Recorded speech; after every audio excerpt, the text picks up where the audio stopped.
les personnes qui ont leurs premières règles, et même d'ailleurs plus tard dans la vie, souvent on reste cantonné à 2 ou 3 modes de protection. Et puis on s'était rendu compte que c'était pas mal d'avoir déjà les informations dès le départ, dès le début des règles, même si on ne va pas forcément aller vers des protections alternatives. Au moins d'avoir les informations, ça pouvait servir pour plus tard. Et à côté de ça, je suis aussi conseillère en couche lavable et en zéro déchet. Et donc, ça m'intéresse aussi tout ce qui est alternative aux jetables, en particulier pour les règles. Voilà. Super, bah donc on va parler de tout ça, on va parler des alternatives, des possibilités de choix, c'est ça l'idée. Je te laisse peut-être démarrer, tu voulais nous dire voilà, qu'il existe une offre classique déjà de base. Oui, de base, voilà, la plupart des personnes, on connaît ce qu'on voit à la télé, ce qu'on voit au supermarché le plus facilement, c'est les serviettes hygiéniques jetables et les tampons jetables. Donc voilà, les serviettes jetables qu'on va utiliser selon son flux, on va en prendre 1, 2, 3, 4 par jour, voire plus. Et puis on va pouvoir les coller au fond de la culotte et les jeter ensuite quand elles sont souillées. Les tampons, pareil, selon le flux, on va en utiliser plusieurs dans la journée. On conseille quand même de les changer toutes les 4 à 6 heures maximum. Ensuite, on va les jeter quand ils sont souillés. Donc ça, c'est l'offre de base. Ce qu'il faut savoir aussi, c'est les serviettes du coup jetables. Ce qui absorbe, c'est à l'intérieur, c'est comme les couches. Donc ça, c'est assez. Une fois qu'on connaît les deux produits, c'est à peu près la même chose. C'est ce qui est en contact avec la vulve, c'est de la cellulose, donc c'est un peu la même matière qu'il y a dans les papiers toilettes, qui parfois a été traitée avec des lotions, des parfums pour que ça sente bon. Voilà, c'est un avantage ou pas. Et à l'intérieur, on a un produit qui s'appelle du polyacrylate de sodium, du SAP. C'est des petits cristaux qui vont gonfler quand ils sont en contact avec l'humidité. Et c'est ça qui permet d'absorber. C'est pas parce qu'il y a du coton ou parce qu'il y aurait une matière naturelle absorbante dedans. Non, c'est parce que, sauf pour les serviettes périodiques bio ou écolo, où là il y aura d'autres produits, mais c'est parce qu'il y a ces cristaux à l'intérieur. Les tampons, ça va absorber un peu plus comme une éponge. Voilà, donc c'est comme ça que ça va fonctionner. Sur les serviettes jetables, tu disais que sur les tampons, il faut les changer toutes les 4 heures, 4 à 6 heures à peu près. Sur les serviettes, il y a aussi une norme si elle n'est pas pleine, ou est-ce qu'on peut la garder jusqu'à ce qu'elle soit pleine?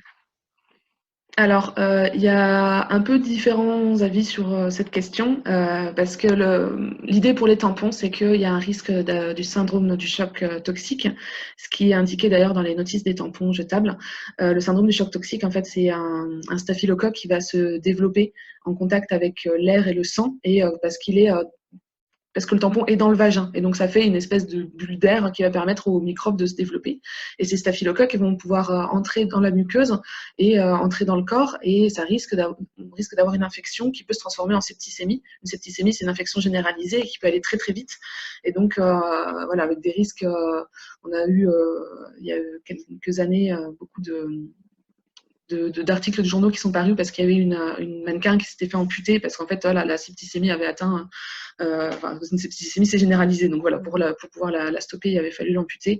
Ça peut aller jusqu'à un décès, mais ce qu'il faut savoir c'est quand même très très rare, ce syndrome du choc toxique. Je reprends mes petites notes, mais il y a eu 22 cas il y a eu de 22 cas en 2014 en France, sachant que c'est pas forcément dû à un tampon. C'est 22 cas, c'est peut-être même des personnes qui n'ont pas d'utérus qui ont eu un syndrome du choc toxique à cause d'autres contacts avec ce staphylocoque.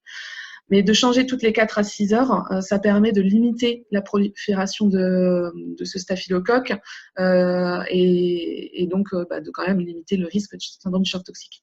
Quand on utilise une serviette ou une protection externe, quelle qu'elle soit, en fait, en gros, c'est pour les protections internes qu'il y a le plus de risques. Donc, tout ce qui va être à l'intérieur du vagin.